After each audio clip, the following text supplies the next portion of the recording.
Now, that message of free trade is one I conveyed to Canada's leaders a few weeks ago, and it was warmly received there.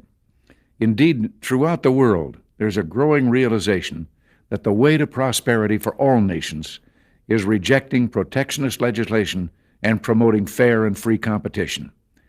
Now, there are sound historical reasons for this. For those of us who lived through the Great Depression, the memory of the suffering it caused is deep and searing.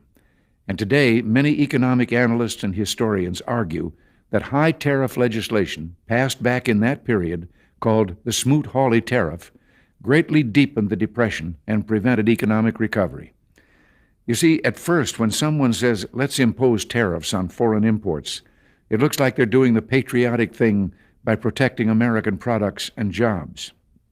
And sometimes for a short while it works, but only for a short time. What eventually occurs is, first, homegrown industries start relying on government protection in the form of high tariffs.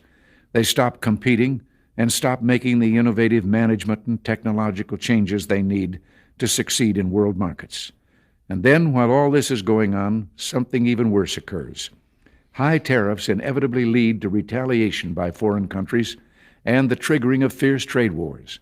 The result is more and more tariffs, higher and higher trade barriers, and less competition.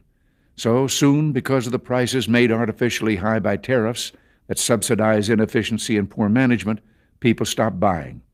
Then the worst happens. Markets shrink and collapse, businesses and industries shut down, and millions of people lose their jobs. The memory of all this occurring back in the 30s made me determined when I came to Washington to spare the American people the protectionist legislation that destroys prosperity.